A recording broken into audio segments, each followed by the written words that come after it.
Assalamualaikum warahmatullahi wabarakatuh. Jumpa lagi dengan saya Yudi Winardi, dosen daring. Sekarang kita di Matematika Bisnis pertemuan ke-14. Seperti biasa, kalau ada yang belum kenal saya, nama saya Yudi Winardi. Tapi kalau pengen lihat lebih lengkap, bisa lihat di laman LinkedIn saya. Sekarang, sebelum ini kita mau bahas dari kuis pertemuan sebelumnya ya, kuis di materi pertemuan ke-13. Ini di sini sih nggak ada masalah. Ini juga nggak. Ini juga nggak ada masalah. Ini juga nggak. Nah, ini loh yang terakhir ini yang ada masalah. Ya, kita kalau lihat dari sini ya. Ini ada yang, ini kan jawaban yang benar kan yang hijau ya. Ini ada dua orang yang jawab yang salah. Ini ada dua orang juga jawab yang salah. Jawaban yang salah juga ada dua orang sini. Yang jawab benar, waktu saya tanya, wah, saya bilang hebat kamu jawab benar. Enggak pak, saya cuma nembak. Oke, obviously berarti mungkin ada yang belum apa ya, mungkin agak ngeri ngeliat atau nggak biasa atau gimana, tapi nggak apa-apa, kita akan bahas di sini supaya nanti bisa pelajari supaya kalau nanti keluar di UAS nggak bingung ya. Jadi ini kan karena emang ini dari Google Form, dia nggak bisa bikin format matematik. Sebenarnya bisa, tapi bayar. Kalau yang versi free-nya nggak bisa. Jadi ini kita buat biar lebih proper dulu ya. Jadi ini kan pertama di mana ya? Sinilah. Fungsi XY. Ini kan 2x kuadrat tambah 4xy kurang x kuadrat y. Ini ya, x kuadrat y minus 4x. Ini dengan dua variabel, kita mau cari titik kritisnya. Berarti sama aja dengan yang satu variabel. Kalau satu variabel kemarin kan kita turunkan. Ini juga turunkan terhadap siapa? Dua-duanya. Pertama turunkan terhadap x, kedua turunkan terhadap y. Nanti masing-masing sama dengan 0. Tapi kita lihat dulu deh. Turunkan terhadap x ya. Berarti dia adalah ini 4x ya. Terus ini turunkan terhadap x, ini adalah 4y. Lihat ya. Ini x kan jadi hilang kan, y-nya tetap ada. Ini minus, berarti turunkan terhadap x kan. Minus 2xy. Ini terhadap x berarti minus 4. Oke. Turunkan terhadap y. Ini enggak. Nah, ini ya. Terhadap y ya. Berarti 4x. Terhadap y ya. Berarti min x kuadrat. Oke, hati-hati di sini ya. Terhadap y ini enggak ada. Oke. Udah nih. Gimana nih Pak? Eliminasi ini hilang tapi tetap variabel ini nggak bisa. Oke. Lihat lagi. Lihat lagi. Apa tuh? Ini kan bisa kita sederhanakan dalam kurung ya. 4 min x. Ya kan? Sama dengan 0. Kalau udah kayak gini, udah langsung ini. X sama dengan 0. Atau X sama dengan 4. Ya nggak? Berarti ada dua nih ya. X0 dan X4. Begitu di X0. Ini kan dia cari titik kritis itu kan berarti X, Y sama Fx ya. Oke. X-nya 0. Kita masukin ke fungsi ini nih. Yang X-nya 0 ya. X0 nih 0. Ini 0. Berarti apa ditulis aja ya? Malas ya nulis soalnya kelihatan tulisannya jelek. Yalah kita masukin di yang sini ya. Fx yang 0. Berarti 4 kali 0 tambah 4y kurang 2 kali 0 kali y kurang 4. Berarti 4y kurang 4 sama dengan 0. Ini dari sini udah kelihatan. Y sama dengan 1, oke? Y sama dengan 1. Nah, udah ketemu X 0 Y 1. Masukin ke persamaan yang ori supaya dapat nilai fxy-nya. Oke. Fxy-nya sebentar. Berarti di sini saya sebenarnya sok mikir tuh karena apa? Karena malas lihat ini panjang ini tulisannya. Tapi nggak apa-apa lah ya. Oke, kita masukin berarti 2 X0 ya. 0 kuadrat tambah. Kan bener kan, jelek kan? 4 0 kali Y-nya berapa? 1. 1 kurang 0 kuadrat 1 kurang 4 kali 0. Oke. Ini 0 hilang. Ini 0 hilang. 0 hilang. 0 hilang nih kan. 0 hilang. Berarti fxy sama dengan 0. Oke. X0, Y1, X0. Z0 ya, apa fxy 0. Yang 0, 1, 0. Ada 2 kan? Ini atau ini? Yang mana dong? Ya lihat aja yang satu lagi. X-nya berapa? Ini X-nya 16, ini X-nya 4. Yang ini dong, ya enggak? Ya enggak? Yang ini X-nya 4 kan? Mau dicek? Boleh. Kita cekidot. Gimana? Ya, ini X4. Masukin aja ke yang tadi sama kayak gini. Masukin ke nilai fx ya. Jadi fx kita masukin angka 4. Oke. 4 kali 4 tambah 4y kurang 2 kali 4 kali y kurang 4. Ini 4y ya. Nah biar gampang. Ini 16 tambah 4y minus ini y kan ya? Ya. Min 8y kurang 4. Berarti di sini 16 kurang 4 12. Ini berarti min 4y. Berarti y-nya 3 kan? Kalau misalnya ini sama dengan 0, ya enggak? Y sama dengan 3. Ya kan? Tara, udah benar kan? Satu lagi Pak. Oke, satu lagi. Di mana nih? Nggak ada tempat nih. Bisa lah, sini ya. Wah, panjang nih tempatnya, enak nih. Yang fxy masukin aja angkanya. 2. X-nya berapa tadi? X-nya 4. Iya, bukan yang 0 ya, yang 4. Tambah 4 kali 4, Y-nya berapa? Kali 3 kurang 4 kuadrat kali 3 kurang 4 kali 4. Ya. 16 32 tambah 12 48. Iya loh. 16 kali 3 48. 16. Ini hilang. Ini hasilnya 16. Tara, udah dong ya. Udah benar. Ya, maaf tulisannya agak jelek karena tintanya nggak bisa dikecilin lagi di sini di PowerPoint. Ngeles aja, iyalah itu ciri-cirinya pemimpin.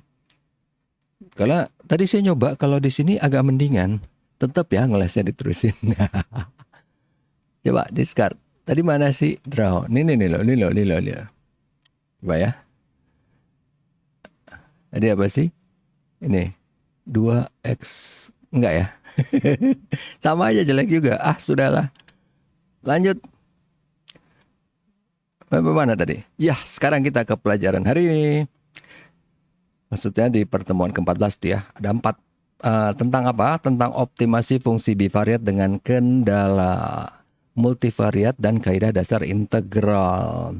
Yang integral ini agak beda nanti ya, karena ternyata dia malah banyak gitu bagiannya. Jadi kesannya seolah-olah kayak cuman sampingan doang nih.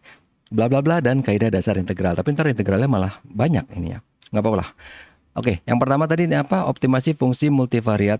Jadi ini kemarin pas saya tulis karena supaya saya nggak lupa, saya karena waktu itu lagi di luar kota ya, ngeles saja. Iya emang. Jadi supaya saya ingat itu ada di chapter berapa di buku textbooknya dan di halaman berapa gitu ya. Ini juga. Jadi buku yang kita pakai itu Frank S. Butnick, walaupun sebenarnya bukunya udah lama gitu ya. Lebih banyak orang yang pakai Alpha Chiang atau mungkin pakai Jacques siapa gitu ya. Ada yang orang Perancis tuh bagus juga sih bukunya. Anyway, oke. Kita optimasi fungsi multivariat. Kemudian yang kedua adalah aplikasi optimasi fungsi multivariat. Kalau yang pertama optimasi kita lihat teorinya, metodenya. Yang kedua kita lihat aplikasinya. Ketiga adalah optimasi fungsi bivariat dengan kendala. Yang keempat, aplikasi optimasi fungsi bivariat dengan kendala. Oke, kita mulai dengan yang pertama yaitu optimasi fungsi multivariat. Ini sama aja, jadi dengan yang di pertemuan sebelumnya itu yang ada apa? Slide yang mungkin bikin anak-anak takut gitu ya. Ini proses untuk menemukan nilai optimum dari fungsi multivariat itu mirip dengan fungsi bivariat. Jadi relatif maksimum itu sebuah fungsi dari Y sama dengan f x1, x2 sampai dengan xn memiliki relatif maksimum pada x1 sama dengan a1, x2 sama dengan a2 sampai dengan xn sama dengan an pada semua titik x1, x2 sampai xn yang cukup dekat dengan a1, a2 sampai an. Ingat yang di sini ya.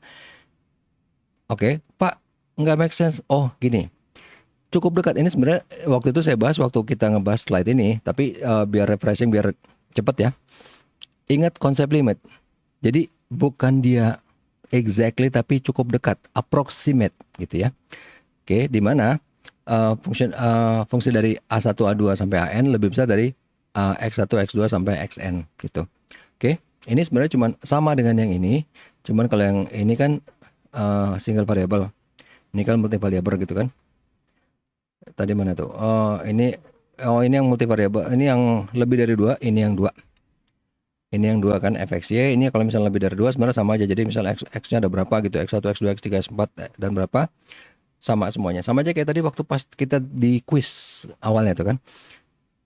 Mau ngebahas nyelesain persamaannya gimana? Ingat aja waktu bahkan cuman dengan satu variabel. Kita turunkan kan? dx, dy dx gitu kan, turunkan. Sama dengan 0. Supaya dapat ekstrim. Ya kalau variabel ada 2, ada 3, ya udah semuanya diturunkan parsial ya. Oke, gitu maksudnya. Nah, kemudian tadi sama, ini yang relatif maksimum, ini yang relatif minimum. Logiknya sama gitu ya. Fungsi xn memiliki relatif minimum pada x sama dengan x1 sama dengan a1, x2 sama dengan a2, xn sama dengan an pada semua titik x1, x2 sampai xn yang cukup dekat dengan A1, A2, AN. Ini sebenarnya logikanya sama kayak yang tadi, cuman bedanya apa? Ingat masalah kebuka ke atas atau ke bawah. Lihat dari mulai dari determinannya. Kalau cuma dia linear kan kita lihat dari slope-nya atau apa namanya? Apa sih itu M itu? Pokoknya kita lihat dari gradiennya gitu kan. Nah, di sini kan tadi sama kayak tadi ya, dimana untuk A1, A2 kurang dari yang X1, X2. Beda ya kalau ini. Lebih dari ya, lebih dari. Ya karena itu satu kebuka ke atas, satu kebuka ke bawah. Karena melibatkan lebih dari 2 variabel independen, maka tidak mungkin untuk menggambarkan fungsi ini. Ya kan? Kalau 2 variabel itu kita 3 dimensi kayak gini ya kan? Kalau 2 variabel. Lah kalau 3 variabel apa? Kalau 3 variabel berarti 4 dimensi dong. Gimana caranya? 4 variabel 5 dimensi. Gimana? Ya kan? Ini nggak bisa, maksudnya dunia kita tuh cuma 3 dimensi kan, sehingga fungsi untuk x1, x2 sampai dengan xn diwakili oleh yang namanya hypersurface pada n plus 1 dimensi. Ini kan kalau 3 variabel tambah 1 kan 4 dimensi, 4 variabel tambah 1 5 dimensi. Jadi ini cuma jadi imajinasi, kita nggak bisa gitu, digambar aja nggak bisa. Gimana caranya untuk yang gimana kita menggambar 4 dimensi 5 dimensi? Mungkin tahun 6000 7000 gitu bisa kali, nggak tahu juga sih, tapi yang penting sekarang nggak bisa. Oke. Sekarang kita akan lihat optimasi fungsi si multivariat itu. Kondisi yang diperlukan untuk ekstrim relatif maksimum atau minimum dari fungsi dengan derivatif parsial. Ini F. Jadi kayak tadi ya, kita akan menderivatifkan secara parsial semua variabelnya nih. Jadi misalnya x1, x2, xn. Ini kenapa beda-beda besarnya? Ini harusnya kecil kayak gini nih. Udah saya roban tadi jadi gede sendiri. Ini juga nih. Ini harusnya gede nih. Nggak tahu kenapa nih di sini agak-agak aneh nih si PowerPoint-nya. Jadi ini x1, x2 sampai xn, di mana kita turunkan sekali nih terhadap x1 sama dengan 0, terhadap x2 sama dengan 0, terhadap xn sama dengan 0 gitu ya. Kita turunkan terpisah gitu. Oke. Nah, sekarang kita akan lihat, tadi kan teorinya. Sekarang kita akan lihat aplikasi optimasi fungsi multivariat. Udah heboh aja kan? Tenang, ini nggak heboh nih. Ini panah-panah ini cuma membantu kita untuk melihat arahnya kemana. Sekarang ini ya, ini yang pertama nih ya. Fungsi dari x1, x2, x3. Fungsinya adalah sebagai berikut. x1 kuadrat kurang 2x1, x2 tambah 2x2 kuadrat tambah 2x1, x3 tambah 4x3 kuadrat minus 2x3. Oke. Turunin sekali. Terhadap apa? Terhadap x1. Berarti ini again ya, ini duanya harusnya gede ya. Cuman apa, ini jadi superscript, begitu saya udah rubah jadi normal tetap dia balik lagi. Jadi ini diturunkan terhadap x1 sama dengan 2x1 kurang 2x2 ini ya, yang ini ya. Kan x1-nya diturunin hilang kan, 2x2. Ini lagi 2x3, yang lainnya nggak ada ya. Diturunkan terhadap x2 min 2x1. Ada lagi nggak x2 di sini? Nih, 4x2 ya, 4x2. Udah cuman ini, x2 nggak ada lagi di sini. Diturunkan terhadap x3. X3 ini berarti ya 2x1 tambah 8x3 minus 2. Oke, udah dapet nih semua turunan parsialnya masing-masing. Nah, kita tinggal pilih. Kita mau eliminasi yang mana? Yang paling enak yang udah ready made. Nih ya, 2 sama 2 nih kan, udah tinggal dijumlah. Hilang dong dia berdua, ya enggak? Hilang. Sisanya berarti, ini kan dijumlah kan? Berarti 4 minus 2, 2x2. Tambah 2x3. Sama dengan 0 ya. Dapat nih kan? Yang ini dulu hasil eliminasi kan? Terus kita ngapain lagi dia nih? Ya kita eliminasi lagi dong dengan yang ketiga. Yang ini kan? Yang 2 ini kan udah kan? Tinggal sama yang ini kan? Tapi kalau sama yang ini terlalu ribet. Jadi di sini kita turuninnya. Benar sama yang ini, cuman kita berubah dia sama dengan, ini kan sama dengan 0 semua kan. Jadi ini kita ganti, ini kan yang ini 2x1 tambah 8x3 sama dengan 2. Karena kan tadinya di sini sama dengan 0, terus 2 pindah ke sini kan. Oke. Nah, ini kita mau eliminasi sama dia. Yang kita eliminasi siapa? Yang paling gampang di sini yang sudah ready made. Ini kan x1 ya. Ini x2 loh. Ya kan? Ya cuman bisa x3 aja nih. Berarti ini 8, ini harus dikali 4 dong, ya kan? Dikali 4. Dia dikali 4 di sini nih. Cut. Menjadi 8x2 tambah 8x3 sama dengan 0. Yang bawah tetap nggak diapa-apain ya. Kecuali dia duanya dipindahin ke kanan. Jadi ini biar kelihatan ya, jangan sampai salah. Ntar kadang-kadang suka silap mata, ini kita jumlahin ke sini. Padahal yang satu x2, yang satu x1 ya. Begitu kita kurangkan, ya kan, biar hilang ya, dikurangkan biar hilang dia. Ini dikurangin, kan kalau ini siapa ngurangin siapa nih? Kenapa ini minus? Oke, nggak apa-apa lah. Berarti bawah kurang yang atas ya. Ini agak mabok ya saya bikinnya. Ya sudahlah. Bawah kurang atas ini minus, bawah kurang atas ini plus berarti ya. Sama aja mau yang ini minus mau ini plus juga boleh. 2x1 kurang 8x2 sama dengan 2. Oke. Nah, kemudian ini udah dapat nih. Oke, ini udah dapat kan? Nah, kita eliminasi lagi yang ini udah ada nih kan? Dengan siapa nih? dengan yang ini. Sebenarnya dengan yang mana aja boleh, tapi yang paling gampang. Jadi mau pakai yang mana bisa, tapi nanti langkahnya akan jadi lebih panjang aja. Jadi makanya kita lihat kan, ini X1, ini X2, yang udah ada ready made X1, X2 siapa? Yang ini kan. Nah, ini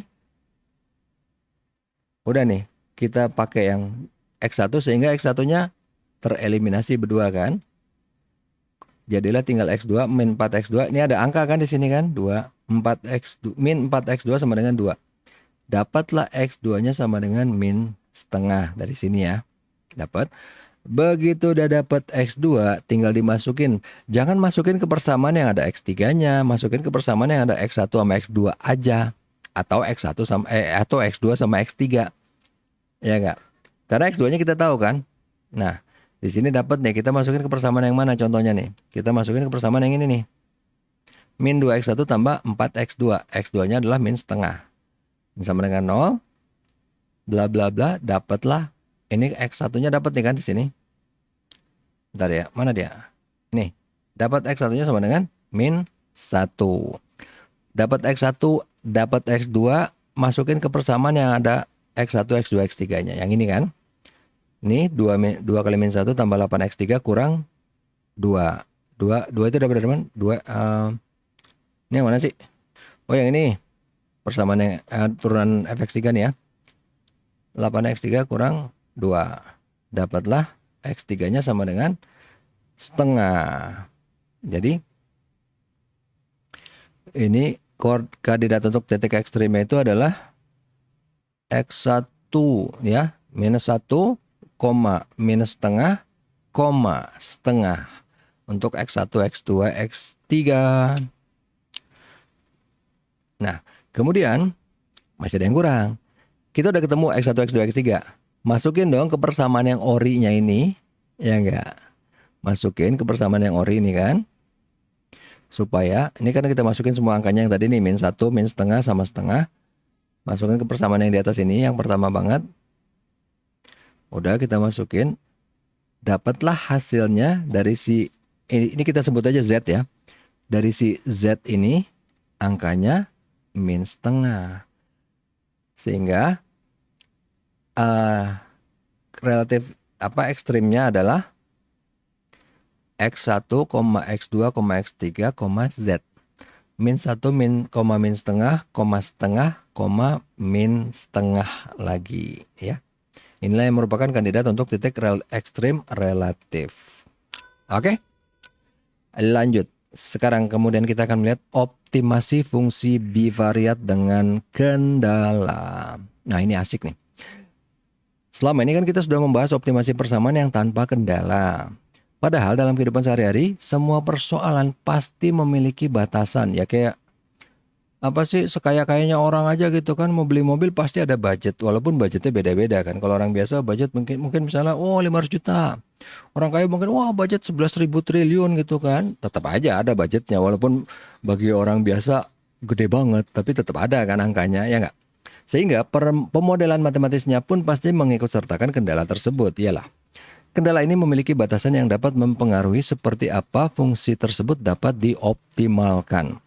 Kita sudah sempat menyinggung masalah ini pada saat mempelajari programasi linear. Waktu masih cuma satu variabel ya. Y sama dengan X bla bla bla. Sekarang kita akan membahas mengenai persamaan non-linear yang memiliki batasan. Pak, gimana nyelesainnya? Gampang sih, pakai matriks bisa. Tapi kan nggak diajarin. Emang kita nggak pakai matriks, tenang aja. Kita akan pakai Lagrange multiplier. Apa itu? Kayaknya susah Pak. Enggak. Ini justru kebalikan. Ini gampang banget. Dan ini orang keren banget. Ini hebat banget. Jadi kita dihadapkan pada sebuah persamaan yang akan dimaksimisasi. Yaitu si Y ini ya. Fx1, X2 dengan kendala G, X1, X2 sama dengan K. Salah satu cara mencapai persamaan ini adalah dengan cara mengkombinasikan kedua persamaan tersebut menjadi satu. Menjadi L ya, gabungan ya. Ini yang pertama kan di sini. Yang ini dikurang lambda ini apa? Udah anggap aja ini variabel lambda gitu. Lambda tuh Lagrange multiplier. Angkanya berapa? Nggak ada. Angkanya nanti kita lihat dulu. Jadi lambda dikali dengan kendalanya si G. X1, X2 min K ini kan. Oke. Anyway, sebenarnya sini simpel banget. Kenapa? Kita nggak perlu tahu ini siapa, apa, berapa, kenapa. Kalau waktu dimaksimisasi ataupun minimisasi, ini kan sama dengan nol, ya nggak? Jadi waktu dia nol, mau dikali sama dia, mau dikali sama angka berapapun dia, tetap nol kan? Fungsi ini dikurangin nol, nggak efek dong, ya nggak? Itu logiknya awalnya, prinsipnya ya. Prinsipnya kenapa si ini dia pakai kayak pakai stepping stone gitu ya. Dia pakai untuk memecahkan masalah ini sekali geprok, sekali jalan gitu. Jadi nggak pakai matriks, cuman pakai ini aja. Nanti kita lihat. Persamaan ini disebut dengan fungsi Lagrange dengan variabel lambda. Dan variabel lambda ini disebut Lagrange multiplier. Pada fungsi Lagrange ini lambda bisa bernilai berapa saja dan ini akan sama dengan 0 nih ya. Lambda kali G X1 X2 min K akan sama dengan 0. Jika X1 X2 adalah nilai yang memenuhi syarat berada dalam batasan kendala. Nih kan? Karena kalau dia misalnya untuk maksimisasi, ini kan pasti ininya sama dengan 0 kan. Sehingga nilai dari fungsi Lagrange yang berarti akan sama dengan ini, itu tadi ya. Sama dengan ini kan, karena ini 0 kan. Jadi ini 0 dikali dengan berapapun lambda itu pasti 0 kan kalau dikali 0, ya enggak? Oke. Kita lihat. Penciptaan fungsi Lagrange ini benar-benar hebat ini orangnya. Karena simpel banget kan. Dia sekali geprok bisa. Dan logiknya nggak salah gitu kan. Oke, seolah-olah kayak, wah ini jadi berubah dong, bla bla bla bla bla bla. Ini kan kayaknya banyak nih anak-anaknya di belakang. Ya enggak lah, ini kan sama dengan 0. Dikali ini jebrot 0 juga. Nggak ngefek harusnya. Teoritis kan, nggak ngefek. Tapi itu bisa menjabarkan dan menyelesaikan persamaan ini. Sampai mana tadi? Karena dia berhasil mentransformasikan persamaan yang memiliki kendala menjadi persamaan tunggal tanpa kendala. Begitu udah jadi L tadi ini, yang ini udah jadi persamaan tunggal kan? Tadi kan ada dua persamaan. Satu persamaan yang multivariabel, satu lagi kendala. Multivariabel pula kendalanya kan. Digabung jadi satu, crot. Jadi persamaan tunggal. Ya enggak? Dan masuk akal. Karena apa? Ya yang satu lagi yang G itu kan dikali lambda dikali lambda dikali dengan G X1 X2 sama min K itu kan sama dengan 0. Ya enggak? Yang tadi itu kan udah dibahas kan. Sehingga menyelesaikan ini caranya sama dengan sebelumnya menggunakan partial derivatif. Sama kayak tadi, ingat kan? Diturunkan terhadap X, turunkan terhadap Y, nah sama, ini turunkan terhadap X1, X2, kemudian lambda. Nih, kemudian masing-masing diset sama dengan 0, iyalah. Fx1 sama dengan 0, Fx2 sama dengan 0, F lambda sama dengan 0. Jadi di sini, ini dia. Lx1 sama dengan 0, Lx2 sama dengan 0, L lambda sama dengan 0. Ini harusnya kayak gini ya. Ini jadi subscript, jadi lebih kecil. Udah dirubah dia balik lagi kayak gitu. Emang agak mabok ini PowerPoint-nya yang sekarang. Yang di file ini. File sebelumnya nggak masalah. Oke, sekarang kita akan lihat aplikasi optimasi fungsi bivariat dengan kendala ini. Contohnya gitu ya. Contoh Lagrange multiplier method. Maksimisasi persamaan ini. Mana kursornya? Ini dia. Ini ya. Y sama dengan Fx1 X2 sama dengan 25 min X1 kuadrat min X2 kuadrat. Dengan kendala 2X1 plus X2 sama dengan 4. Bikin aja kayak tadi. Yang pertama yang ininya ya. 25 min X1 kuadrat min X2 kuadrat. Kurang lambda dalam kurung. Nih ya. Biar kita nggak salah nih. Ini pindahin ke sini ya. Jadi gini kan. 2X1 tambah X2 min 4. Yang ini. Udah deh. Turunin terhadap X1. Ya kan? Terhadap X1 berarti min 2X1 min 2 lambda. Turunin terhadap X2. Min 2X2. Ini masih dalam kurung ya. Kesini jadi minus kan? Min 2. Min lambda kan? Kalau ini kan min 2 lambda. Ini sekarang min lambda. Diturunkan terhadap lambdanya. Berarti kan semua segerombolan ini kan dapat. Tapi pakai min ya. Min 2X1 min X2 plus 4. Dapat semua. Titik kritis akan ditemukan dengan mengeset ketiga derivatif parsial tersebut sama dengan 0. Ini sama dengan 0, ini sama dengan 0, ini sama dengan 0. kita mengalihkan 2 untuk persamaan yang ini. Yang ini dikali 2. Terus eliminasi dengan yang pertama. Biar ini sama-sama ini ya. Oke. Udah kan, berarti tinggal dijumlah nih kan. Ini dijumlah. Hilang. Berarti min. Oh, ini X1 ini X2 ya. Min 2X1 plus 4X2 sama dengan 0. Atau bisa tulis ulang sama dengan 4X1 sama dengan 4X2 sama dengan 2X1. 2X2 sama dengan X1. Kita substitusikan ke persamaan yang 3 nih. Kita dapatkan X1 sama dengan 2X2. Ini X1 kan? X1 sama dengan 2X2 kan? Min 2 kali 2X2 kurang X2 tambah 4 sama dengan 0. Atau bisa ditulis. Sorry. Ini kan min 4 kurang 1 min 5. Min 5 X2 sama dengan min 4. X2 sama dengan 4/5 atau 0,8. Kemudian disubstitusikan. Ini udah dapat X2-nya 0,8. Disubstitusikan ke yang nomor 2. Ini kan. 2 dikali 4/5 kurang lambda sama dengan 0. Lambda sama dengan min 1,6. Dapat dari mana nih? Ini kan 8/5. Ya enggak? 8/5 berarti kan 1,6. Min 1,6 biasanya sama dengan 0. Lambda pihak sini 16 sama dengan minus 1,6. 1,6 tadi ya, bukan 1,5 ya. Ini kan 8/5 sama dengan 1,6. Oke. Udah dapat lambdanya, substitusikan ke persamaan pertama. Lambda kan min 1,6. Ini X1 sama dengan 0. Dapat X1-nya 1,6. Oke. Ya, kita sampai di bagian terakhir. Kenapa ini nggak ada nomornya? Yang kayak tadi saya bilang, karena kan di sini dia cuman bla bla bla dan kaidah dasar integral. Seolah-olah ini kayak apa?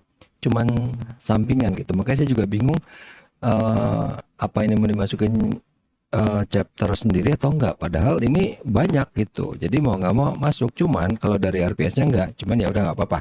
Ini di bagian masukin chapter sendiri tapi nggak dikasih nomor. Nanti kita akan lihat kenapa. Karena yang tadi saya bilang bahwa untuk kaidah dasar integral ini aja ini lumayan banyak gitu ternyata ya.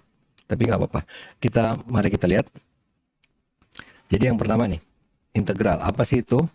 Kita untuk memahaminya kita mulai dengan konsep antiderivatif dulu. Loh, tadi ngomongin integral, sekarang antiderivatif kan, ya nggak? Jadi gini.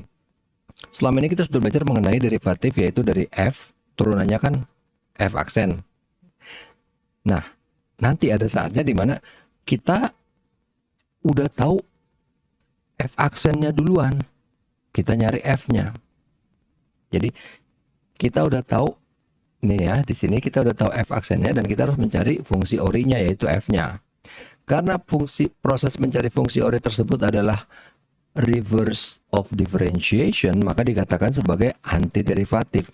Kan kalau dari F ke F aksen itu kan derivatif kan?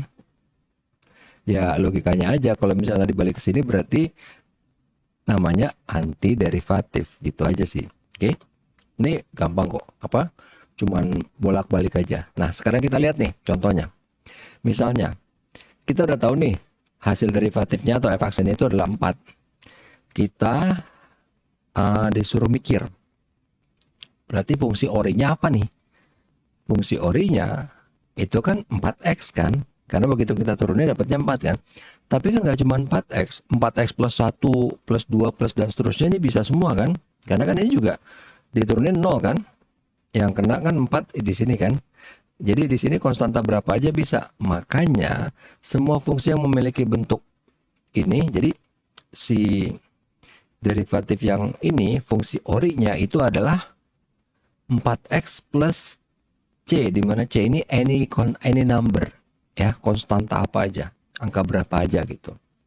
Karena kan 4x plus 0 bisa, 4x plus 1 bisa, plus 2 plus 3 dan seterusnya bisa gitu. Oke. Iya. Nah, sekarang kita lihat lagi contoh yang lain. Contoh dari si antiderivatif. Nih kita udah tahu derivatifnya ini 2x min 5. Kita disuruh nyari fungsi orinya.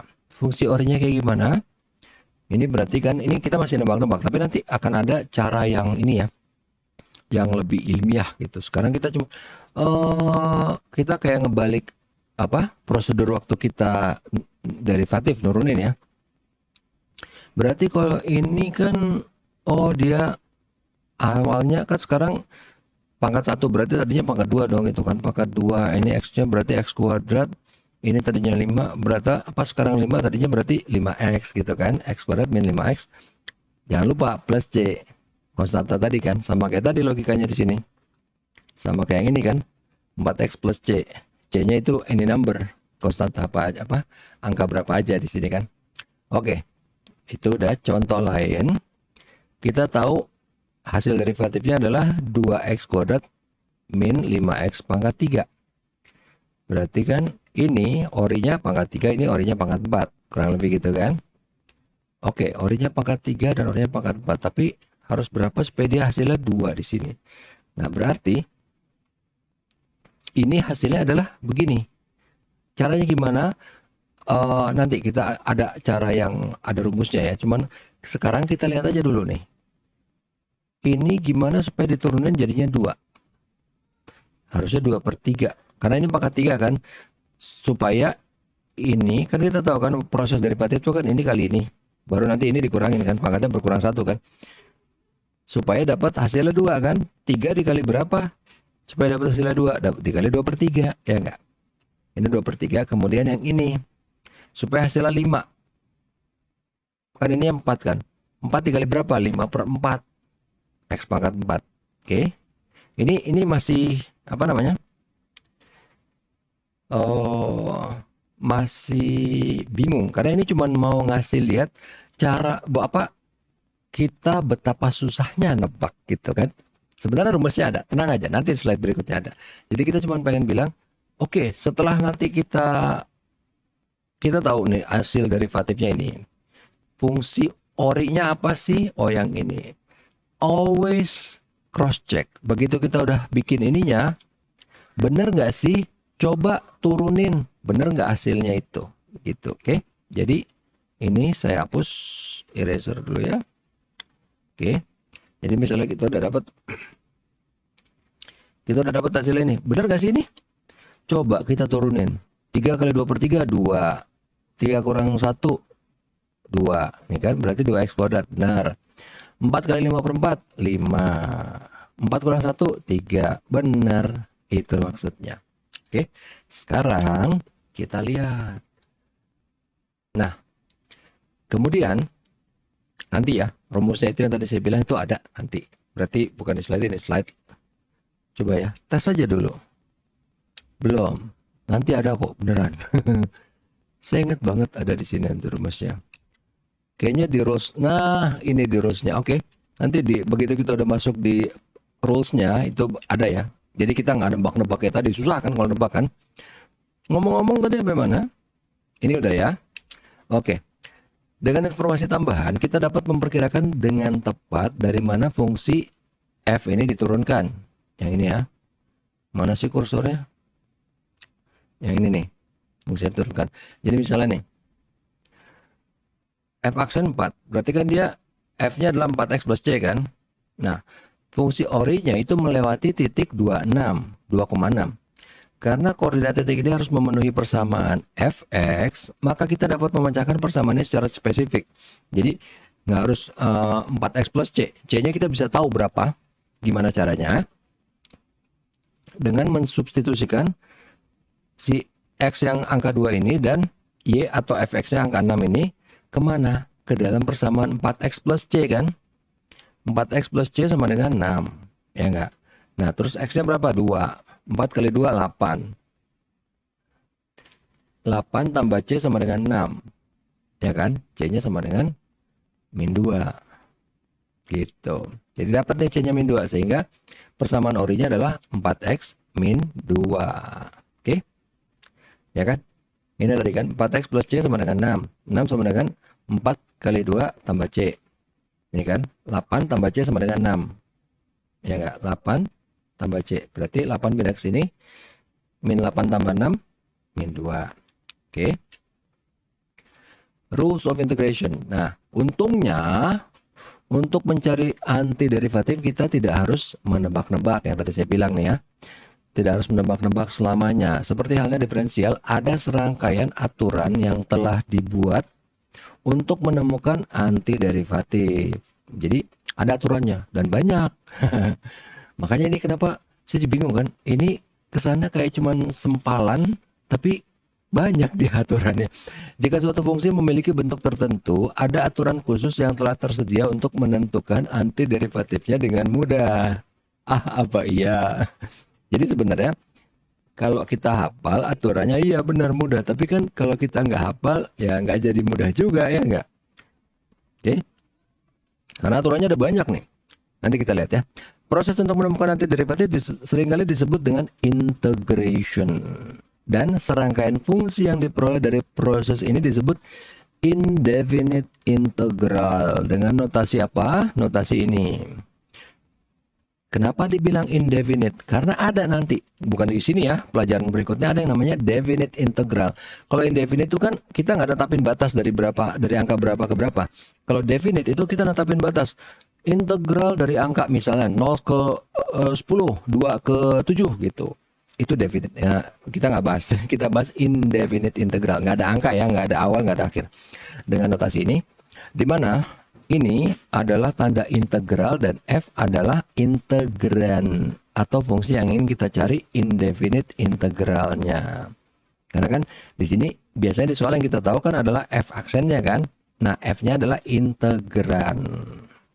Dan dx adalah indikasi variabel yang kita pakai dalam proses integrasi. Oke. Nah, di sini perlu diingat bahwa mencari indefinite integral itu sama dengan mencari antiderivatif. Ya ya iyalah. Kan memang integral tadi kan derivatif apa? Antiderivatif. Kita mencari indefinite integral itu mencari antiderivatif ya.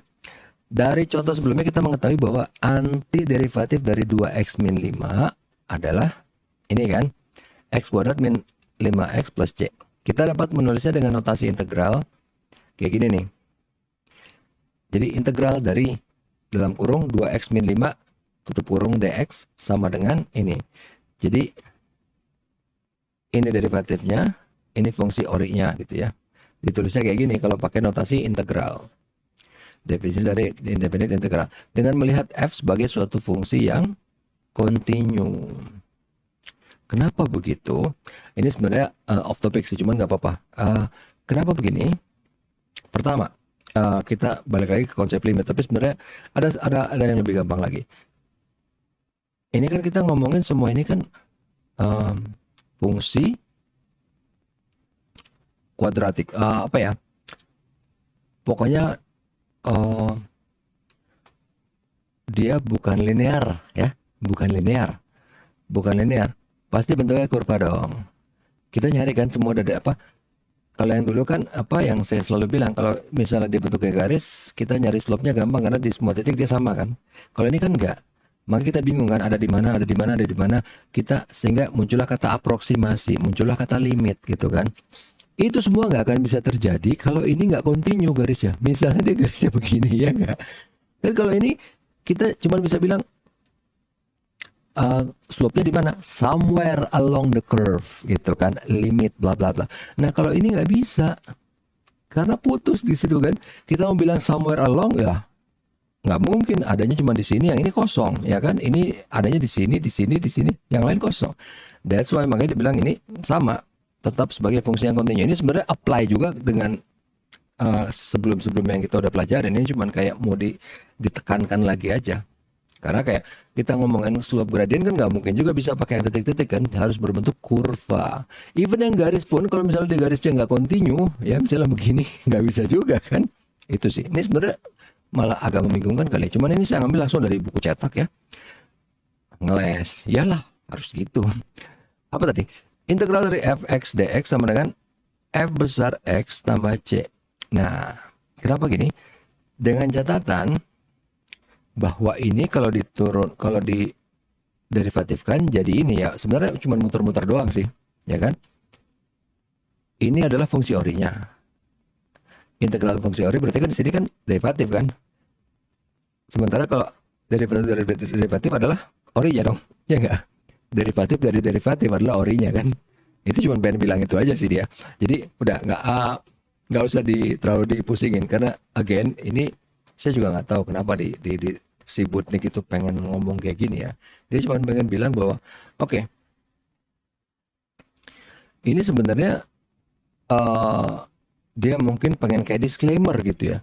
Pokoknya integral dari fx ini misalnya hasilnya adalah antiderivatifnya itu ya harus di sini bahwa ini derivatif ini fungsi orinya ini adalah derivatif dari derivatif, ya kan? Ya kasarnya gini. Ini angka 4 yang di sini berarti bukan min 4 tapi min 4. Jadinya plus 4 juga kan? Ya enggak? Kurang lebih kayak gitu. Cuman mau ngomong itu aja doang sih. Ya kan? Bikin bingung kan? Ya udahlah biarin aja. Mungkin emang kalau orang makin pintar itu agak suka ribet ini ya. Tapi ini saya cuma berusaha menjabarkan begitu saya lihat di textbook, oke. Ini kata-kata mereka, ini kata-kata dia. Kalau misalnya dia nggak ngerti, ini saya kasih logik yang lebih gampang gitu ya. Dia sebenarnya cuma pengen ngomong ini aja, doesn't mean anything gitu. Oke, lanjut. Kita mulai sekarang ke rules of integration. Mulai dari yang pertama, rule 1 ya, fungsi konstanta. Jadi integral dari k dx itu sama dengan kx plus c. Ini udah tadi kan. Jadi pokoknya kalau misalnya integral misalnya ya integral dari 5 ya berarti ya 5x plus c ya kan kayak tadi kan, dimana k adalah sebuah konstanta kayak gini ini kan. Integral min 2 berarti min 2x plus c. Integral 3/2 x plus c. Gampang. Rule yang kedua, power rule atau perpangkatan gitu ya. Integral dari x pangkat n, nah ini yang saya bilang tadi ada rumusnya. X pangkat n itu adalah X pangkat n plus 1 dibagi n plus 1. Oke, kita lihat. Yang kayak tadi itu kan, integral dari X. Berarti kan, ini X pangkat 1 kan? Berarti X pangkat 1 plus 1 per 1 plus 1. Nih ya, dapat ya. Integral dari X kuadrat. Yang tadi kita harus nebak-nebak kan? Ada rumusnya sekarang. 2 tambah 1, 3. Berarti X pangkat 3 bagi 3. Berarti sepertiga X pangkat 3 ya. Oke. Ya mau yang lebih susah bisa. Integral dari akar X. Ini kan mungkin kita bingung ya. Yang gampang gini, kita bikin jadi pangkat dulu. Integral dari X pangkat setengah. Lebih gampang kan? Jadinya kan setengah tambah 1. X pangkat 3/2 dibagi 3/2. Dapatlah plus C ya. 2/3. Ini kan pindah ke atas ya. Di sini pindah ke atas. 2/3 X pangkat 3/2. Oke. Satu lagi nih.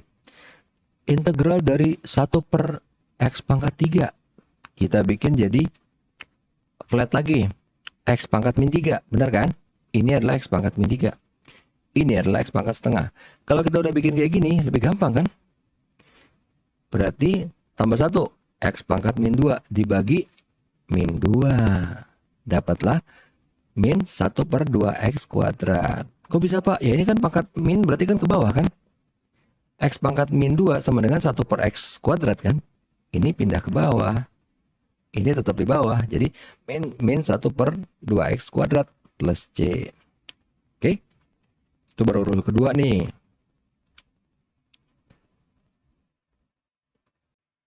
Ya, sekarang rule ketiga nih. Konstanta di dalam akan pergi keluar. Apa sih? Ini sebenarnya nggak ada judulnya. Jadi saya tambahin aja biar gampang ingatnya ya. Jadi emang ya begitulah. Jadi seperti apa sih? Nih lihat ya. Nanti kalian pasti akan make sense nih kalimat yang ini. Jadi misalnya integral dari K fx dx sama dengan K-nya keluar nih. Nih K-nya keluar nih kan. K-nya ke belakang. Ke sebelah kiri dari integral. Integral fx dx, di mana k adalah sebuah konstanta. Contohnya gini, integral dari 5x dx itu adalah sama dengan integral dari 5 integral x dx, ya kan? Benar kan? Konstanta di dalam pergi keluar. Nah, ini lebih gampang nyarinya misalnya gini. Ini 5-nya kita biarin aja di sini dulu ya. Jadi kan 5 dalam kurung, kita nyari integralnya x nih. Integral dari si x ini pakai rumus yang tadi kan. Pangkat 1 berarti pangkat 2. X pangkat 2 dibagi 2 nih ya. X pangkat 2 dibagi 2 plus C dikali 5. Dapatlah 5x kuadrat per 2 plus 5C. Gitu. Itu sama aja dengan ini. Dengan kita mengintegralkan si 5x. Coba deh 5x kalau kita integralin kayak apa? Misalnya ya 5x kita integralin berarti kan pakai rumus yang tadi kan 5x-nya jadi pangkat 2 dibagi 2 plus C, ya kan? Nih ya. Sama kan dapatnya? Apakah kita mengintegralkan ini aja atau kita mengintegralkan ini baru mengalihkan dengan konstanta? Dapatnya ini kan? Ya, ini konstanta. Ya, walaupun ini 5 kali C, ini C, ini sebenarnya nggak masalah, nggak beda gitu. Karena kan C-nya kita nggak tahu berapa kan, gitu. Jadi ini rules-nya, ini rumusnya gitu ya. Kemudian rule keempat, jika ada integral fx dx dan integral gx dx, maka integral dari, ini dalam kurung ya, dalam kurung siku nih ya, fx dx plus ataupun minus ya, gx dx sama dengan integral fx dx plus atau yang minus ya, integral ini. Jadi yang di dalam kurung ini bisa dipecah jadi integral fx dx plus integral gx dx atau integral dalam kurung fx plus atau minus gx dx gitu. Kayak gini ya. Contohnya, ilustrasinya gimana? Integral dari dalam kurung 3x min 6 dx itu sama dengan integral 3x kurang integral 6 gitu. Ini ya. Jadi integral 3x kalau kayak gini kan mungkin susah gitu. Sebenarnya nggak juga sih. Karena udah tahu tadi rumusnya kan. Integral 3x berapa? Integral 3x itu adalah ya tambah 1 jadi 2 per 2. Ini kan 3x kuadrat per 2 tambah C1 dikurang 6x plus C2. Ini kan dalam kurung kan, keluar jadi 3x kuadrat per 2 min 6x plus C1 min C2. Ini sama ya. C doesn't mean anything gitu ya di sini. Jadi sama dengan 3x kuadrat per 2 min 6x gitu. Sama aja kalau kita mengintegralkan ini satu gerondongan nih. Ya kan? 3x kuadrat per 2 min 6x gitu. Ini kan hasilnya sama. Kalau kita mengintegralkan ini secara keseluruhan sekaligus atau terpisah satu-satu. Gitu. Ini rulesnya ya. Lanjut. Contoh dari rules 4 lagi nih ya. Misalnya nih, integral dari dalam kurung 4x kuadrat min 7x plus 6. Sama dengan integral dari 4x kuadrat kurang integral 7x plus integral 6. Integral 4x berapa? 4x pangkat 3 per 3. Integral 7 berapa? Ini kurang integral 7 berarti 7x kuadrat per 2. Integral 6 berapa? 6x. Dapatlah ini. Oke. Yang kelima, power rule exception. Ya kalau ini berarti udah ada judulnya ya. Saya nggak buat sendiri nih judulnya. Apa yang dimaksud power rule exception di sini? Jika integral dari x min 1 dx itu sama dengan ln ya, ln x plus c, ini ada hubungannya dengan aturan diferensial, yaitu yang mana? Di mana untuk yang diferensial, jika fx itu sama dengan ln x, maka derivatifnya adalah seper x atau x min 1 gitu. Jadi ini kebalikannya dari yang aturan diferensial waktu itu ya. Jadi kalau misalnya fx ada ini ln x, maka derivatifnya seper x atau x min 1. Ini tinggal dibalik. Jadi kalau integralnya adalah x min 1, maka ininya ln x plus c. Gitu doang. Ya. Rule yang keenam, Euler's number. Nah, ini keren. Kenapa? Coba lihat nih. Integral dari e pangkat n sama dengan e pangkat n plus c. Ini nggak berubah loh ya. Jagoan nih si Euler's number ini nggak berubah nih. Sama, tambah plus c aja. Ya, inget nih ya. Dia nggak berubah nih. Euler's number nih. Yang ketujuh, kalau fx ketemu dengan f aksen x. Apa maksudnya nih? Jadi misalnya gini, di integral itu ada fx-nya, pangkat n ya, kemudian dikali dengan derivatifnya. Maka hasil integralnya adalah ini ya, fx pangkat n plus 1 dibagi n plus 1 plus c. Jadi sama aja kayak tadi, kayak biasa. Ini dianggap kayak, anggaplah ini kayak gini nih. Kayak apa ya? Kayak yang x kuadrat gitu loh. Tapi ininya, jadi kalau misalnya, ini kan berarti ini kayak nggak dianggap kan? Dianggap kayak nggak ada gitu kan. Ini sama aja kayak kita mengintegralkan kayak yang ini loh. Yang cuman misalnya x pangkat 2 gitu kan. Kan x pangkat 2 integral itu kan x nih kan plus 2 plus 1 3 dibagi 2 plus 1 3 kan, sama kayak gini kan, cuman ini adalah functionnya, ini dianggap x-nya gitu. Kalau kita ketemu bentuk yang begini, maka integralnya adalah seperti ini, di mana n itu tidak sama dengan 1. Kenapa? Kalau 1 ini kan jadinya, sebentar, kenapa dia tidak sama dengan 1? Karena kalau misalnya ini 1, angkanya 1 di sini, terus ini, oh yang n yang 1 ya. 1, karena kalau integralnya 1 sini kan 0. Enggak sih, gimana sih? Kenapa dia bukan sama dengan 1? Coba cek. Kalau misalnya ini 1 plus 1, ini 2.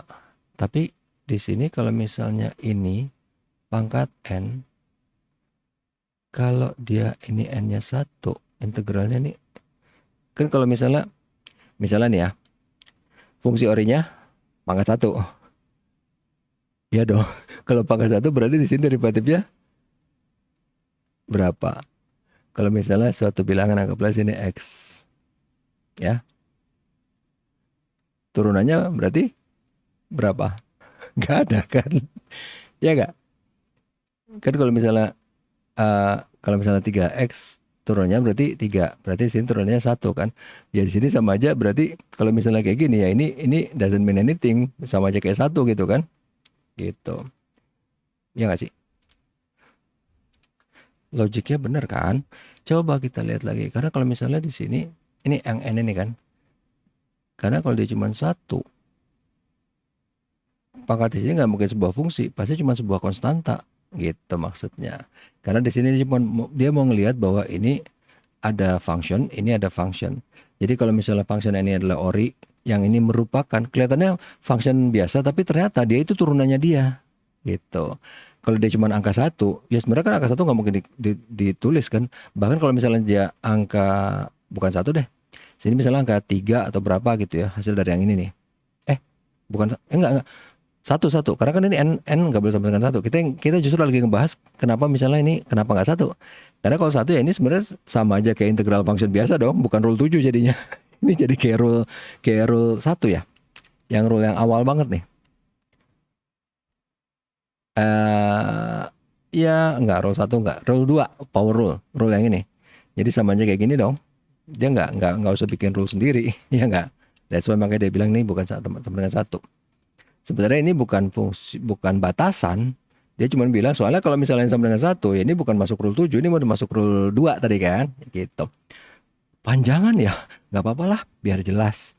Contoh ilustrasinya gimana? Nah, ini agak tricky nih. Integral dari 5, rule 7 ini suka agak tricky. Kita harus, karena kadang-kadang bentuknya beda. Maksudnya gimana? Gini. Integral dari dalam kurung 5x min 3 pangkat 3 kali 5. Kita lihat nih. Ini sebelum di pangkat 3 ya. Kan kita nggak peduli di sininya nih. Kan kita cuma lihat ini dan ini. Enak kita nggak lihat. Ini 5x itu kan turunannya 5 kan. Berarti masuk nih rule 7. Nah, kita sudah harus, jadi kalau kita melihat sebuah fungsi yang dipangkatkan, kita sudah harus mikirin masuk rule 7 nggak nih? Kalau masuk oke, kalau nggak ya udah nggak apa-apa. Langkah pertama identifikasi fungsi dulu. Nih kan, yang fungsi dalam ini ya, kita nggak ngeliat pangkat ya. Otomatis kita mengetahui bahwa fx-nya ini kan 5. Maka integralnya itu adalah sama kayak tadi, kayak rule 2. 5x min 3 pangkat 4 per 4. Gitu. Jadi kita nggak usah capek-capek dikali nih. Pangkat 3 dikali apa, nggak usah. Itu maksudnya. Oke. Lanjut. Rule 8. Fungsi dalam pangkat Euler. Euler lagi. Misalnya integral dari si f aksen. Ini agak rumit ya kelihatannya. Tapi enggak. F aksen x kali Euler pangkat ya, pangkat function x. Ini pangkat ya, function x. Dx sama dengan again. Di sini si Euler itu emang sakti banget dia ya. Dia udah ini dikali dengan ini, integralnya itu adalah ini nggak berubah nih, tetap e pangkat fx. Oke? Ilustrasinya gimana? Kita lihat di sini nih. Ini 2x kan. Ini adalah hasil derivatif dari ini di dalam sini pangkatnya si e nih. X pangkat 2. X pangkat 2 diturunnya jadi 2x kan. Kalau misalnya kayak gini, oh berarti kita tahu ini masuknya apply-nya rule 8 nih. Berarti hasil integralnya itu adalah e x pangkat 2 gitu. Ini jika integran diidentifikasikan mengandung e berpangkat fungsi x, kita harus sudah langsung terpikir rule 8. Tadi rule berapa sih emang yang saya omong-omongin nih? Oh 7 ya. Ini 7 tadi ya. Saya salah ngomong kali tadi ya. Lupa lah. Maaf kalau gitu. Nah, sekarang ini 8. Langkah selanjutnya adalah melihat apakah integran memiliki bentuk seperti rule 8. Jadi kalau ini kan benar kan? Fx-nya x kuadrat. Turunannya adalah 2x. Merujuk kepada rule 8, integran memiliki bentuk yang sesuai dengan rule 8. Ini hasilnya adalah e pangkat x kuadrat plus c. Oke. Ini benar kan? Rule-rulenya ini bikin gampang kalau kita hafal. Ya enggak? Tapi ntar kita lihat nih. Ini yang terakhir ya. Kalau nggak salah yang terakhir. Jadi integral yang menghasilkan len ya. Mana sih kursornya? Ini dia. Jika integral dari f aksen x dibagi fx dx itu sama dengan len fx plus c. Contohnya gimana? Kita lihat nih. Ini yang atas benar nggak sih dia hasil turunan hasil derivatif dari yang bawah? Benar. Oh, oke, berarti apply rule 9 nih. Jadi ini adalah len dari 3x kuadrat min 10. Dengan mengacu rule 9 ini kan bla bla bla nih kan. 3x kuadrat plus 10 dan ini turunannya ini memenuhi syarat rule 9, maka hasil integralnya adalah len dalam kurung 3x kuadrat min 10 plus c. Ini akar 3 ini doesn't mean anything ya, karena waktu itu saya mau copas untuk bikin quiz di Google Form. Karena Google Form itu kan paling ribet sama soal lambang-lambang matematik ya. Tapi kalau dicopas bisa. Copas ya untuk beberapa hal ya, nggak semua. Jadi kalau dia udah ngomongin yang rumit-rumit gitu udah nggak bisa. Tapi kalau yang sederhana kayak tadi itu masih bisa. Oke.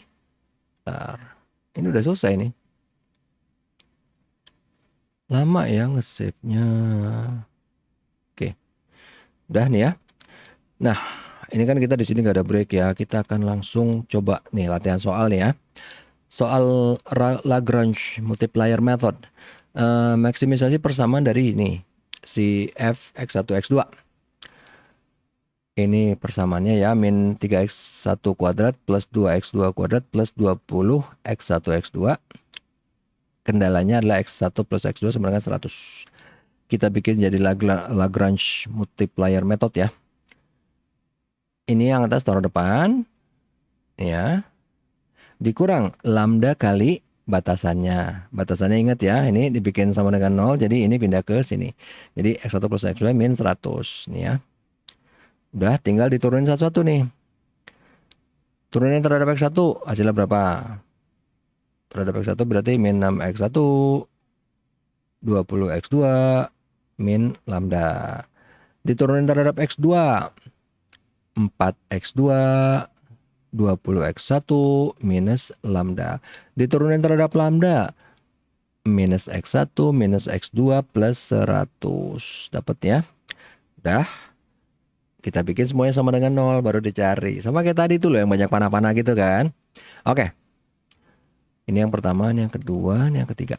Kita lakukan eliminasi. Siapa aja nih yang ready? Ready made siapa? Siapa yang bisa? Ini enggak, ini bukan. Ini sama ini bisa nih berdua ya kan? Berarti 1 sama 2. Enggak perlu dikali-kali nih ya.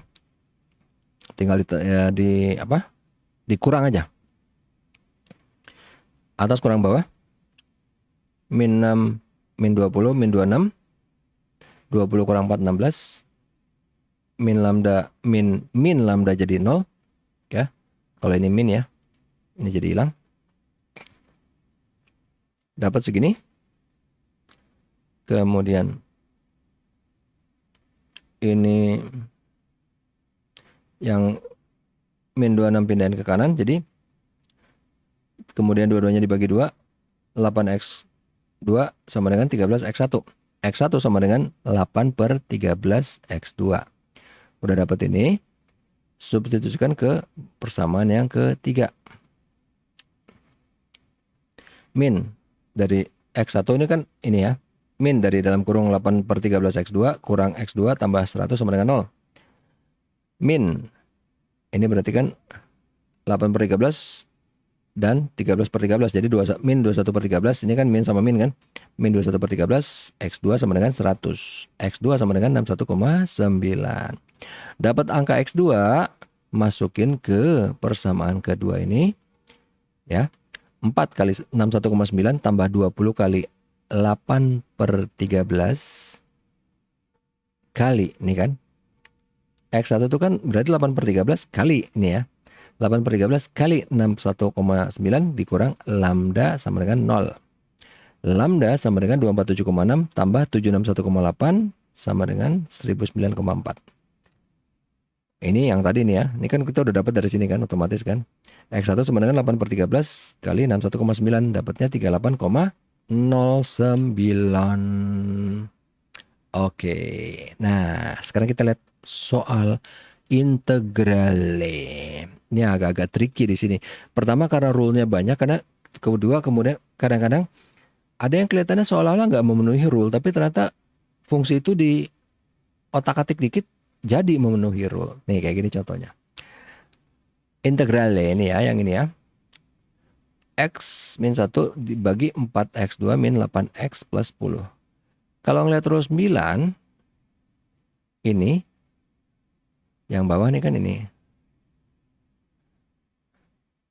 Seolah-olah akan, kalau rule 9 itu kan apa namanya? Ini per ini kan ya. Tapi yang bawahnya enggak nih. Kayaknya seolah-olah kan harusnya kalau rule 9 ini berarti yang bawah ini yang atasnya harusnya 8X min 8. Harusnya kan. Sekilas kelihatannya integran tidak memenuhi syarat rule 9 ya kan. Padahal dengan sedikit trik manipulasi aljabar kita dapat menulis integran tersebut seperti apa. Ini ada termasuk ada beberapa rule yang tadi yang apa konstanta pindah keluar gitu ya. Ini kan yang tadi nih. Orinya ini kan. Orinya ini. Ini kita kali 1 boleh dong. Berapapun dikali 1 boleh kan. Satunya bentuknya 8 per 8. 8 per 8 nih. Oke, dikali 8 per 8 boleh dong. Harusnya angkanya sama kan. Berapapun dikali 1 kan hasilnya angka tersebut kan. Dikali 8 per 8. Kemudian 8 yang atas nih masuk ke dalam. Kan yang dari dalam keluar boleh. Yang dari luar ke dalam boleh. Masuk kan. Masuk ke dalam jadinya ini 1/8. Ini 8 kali X min 1 kan. Ya enggak? Yang bawah enggak ada yang berubah nih ya. Enggak ada yang berubah. 1/8 integral 8X min 8. Ya enggak? Udah kayak gini. Ini udah sama dong. Sorry, bukan udah sama. Udah memenuhi dong rule 9, ya kan? Ini adalah derivatif dari yang bawah, ya enggak? Bener kan? Cek. 8x min 8. Oke. Sehingga akhirnya memenuhi syarat rule 9. Jadi penyelesaiannya adalah 1/8. 1/8-nya tetap di sini ya. Len fungsi yang bawah. Len fungsi 4x kuadrat min 8x plus 10 plus c. Ini tricky nih kan. Wah, kelihatannya nggak memenuhi rule 9, tapi ternyata bisa dikali 1. Satunya bentuknya 8/8, ya nggak? Gitu loh. Makanya dikasih contoh yang ini supaya, karena emang itu yang paling tricky, yang lain-lain sih biasa gitu ya. Nah, ini untuk yang kuis kita nggak bahas di sini, tapi kita akan bahas nanti di pertemuan berikutnya. Karena di sini kan anak-anak masih kerjain nih kan. Nggak bahas di sini dong, ntar malah dapat jawaban malah ntar benar semua. Jadi kita akan bahas nanti, tenang aja, di pertemuan ke-15 sebelum UAS. Oke? Oke, sampai di sini. Beda ya gambarnya, iseng-iseng biar supaya nggak terlalu bosan gitu sama terus. Terima kasih atas atensinya, atas perhatiannya. Sampai ketemu lagi nanti di pertemuan berikutnya. Semoga ini dapat berguna. Assalamualaikum warahmatullahi wabarakatuh. Tetap sehat dan tetap semangat.